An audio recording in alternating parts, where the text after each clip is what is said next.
So thank you, Nancy, for being with me, being with us. You said something recently about how children learn, young children learn. And you said children are doers. Mm-hmm. And can you say a little bit about that and how we can support children in their learning and development by having them do things Yes, versus talking to them about things? I'd love to. Okay, good. This is kind of a passionate subject for me. One of the things that I love about Waldorf education, and I love about the founder of Waldorf education, Rudolf Steiner, is he watched children. He didn't have theories about how they should learn or how he watched, and he watched how they learned. And if you have a 2-year-old, you know that you have a doer. So you have to be very vigilant in looking at the environment to make that the environment is one in which the child can do freely without being chastised, without being restrained. So we call it child-proofing. But we want there to be enough things in the environment for the children to explore, because that's how they learn. They explore, they experience through their senses, through handling, through seeing, through smelling, through hearing, through tasting. I mean, we're so happy that at the moment comes that not everything goes into the mouth, because that's the child's greatest reality for a while. They have to experience before they can understand what a thing is. It was one of the things, sort of a little aphorism, we cannot understand anything conceptually if we have not experienced it. And so Waldorf education is arranged so experience comes first, and then a conversation about what did we see, and then an explanation of, well, how did that happen? And little children are living that. They are living that all of their days. They want to find out about the world. They want to find out about themselves. I mean, I'm saying this, they want to find out. It's an unconscious desire that they carry with them into beinghood, not that they suddenly say at 6 months, I want to know about so-and-so, so I shall explore it. It's just they explore, they gather experience, and then experiences begin to cluster together to help them move into language, so that language then becomes meaningful to them as naming of things and naming of objects and naming of experiences. The way they learn, and this is something, okay, I'll give you a contrast here. Say you were, okay, you're teaching your teenager to drive. And we know it's very important that there is exact sequence in learning the steps of starting a car, going in the car, steering the car. Now, I'm speaking from the old days with a standard transmission and a clutch. Okay.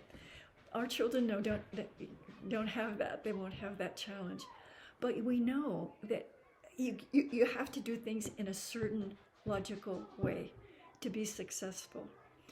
Little children are watching us all the time and to imitate what we do so that they'll know how to do it. And it's this sequential, logical, repetitive way of things being done the same time over and over, which is not at all boring or uninteresting to them. They're so interested because they want to see how it's done.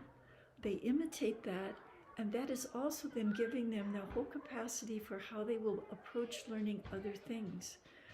We don't teach children reading without them having learned what letters are.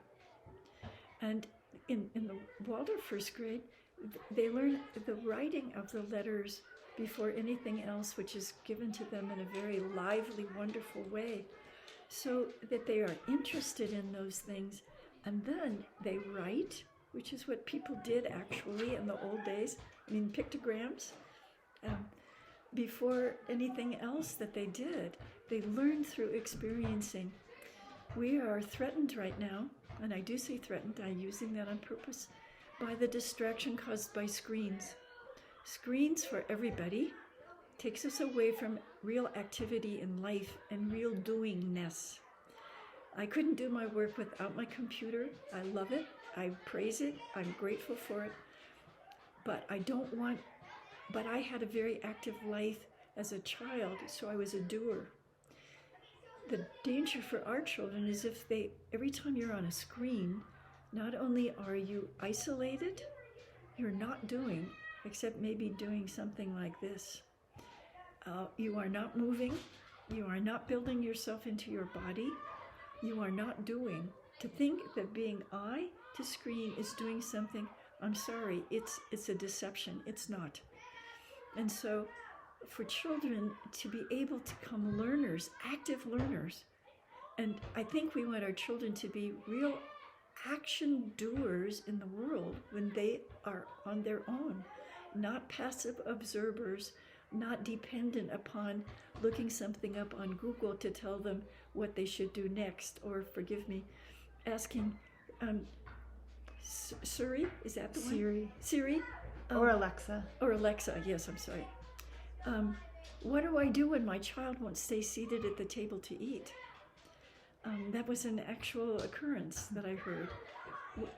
I don't think that's what we want for our children, and we want them to have their independence in learning and figuring things out. And how they do that is by us helping them to have their childhood as full of doing as we possibly can. Could you give us just like one little example of what that means at home? Oh gosh, yeah. From right on at the beginning, when a child can reach the table, your 3-year-old can put out the spoons. It means your older child can go to the garden and bring in flowers to set on the table. It means, if you can even do this, if your child is walking and can hold a plate to take it into the kitchen, and you have the compost bucket at their level so they can put the compost in themselves. I've seen 15-month-old children do that in one of the classrooms.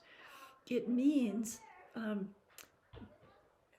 also making your home organized enough, simple enough, that cleaning up toy time is not pulling out your hair time, so that there's a way that you know that your child can really help, and we help them, we model for them, putting things away so they see a sequence. Whenever we do things and we invite them to do them with us in a consistent way, when they start to outgrow the natural imitating, this is what the Amish do. They keep their children working with them all the time, and so learning practical tasks and being interested in investing their time in doing things that contribute to their home and to their community is a natural thing. Those are the kinds of things that I think we can do. Thank you, Nancy. You're welcome.